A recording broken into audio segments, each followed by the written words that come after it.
Welcome everybody to Carlswood Stables. Here I'm working Carpe Diem. He's a 12-year-old Grand Prix horse. And basically with the flat work, I just try and get my horses going forward and relaxed. And when I've achieved that, I start bringing in some transitions into the work.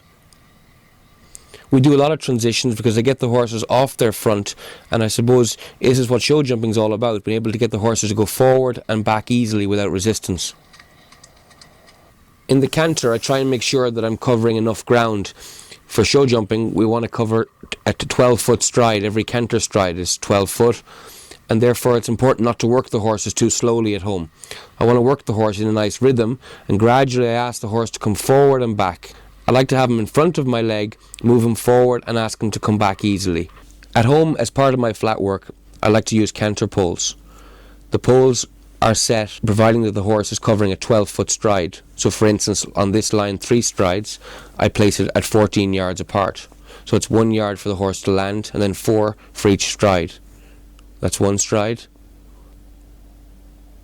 2 strides, 3 strides, and he still has a yard to take off. So when we move to the fences, for 4 strides we should have 19 yards. The horse's stride is always 4 yards long, but he needs a yard to land and take off over poles, a yard and a half over small jumps, and 2 over bigger. As part of my flat work, I use canter poles on a daily basis. We use the poles at the correct distance as if the horse is competing in the competition. In other words, when we go to the show, the course builder builds the courses, presuming that you're covering a 12-foot stride. It works well for me.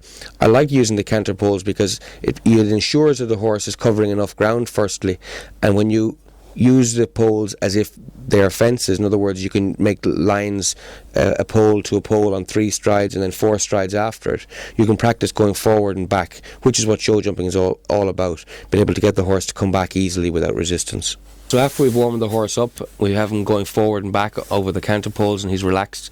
The exercise then would progress to a canter pole to a fence to a pole, teaching the horse to stay even in front and after the jump.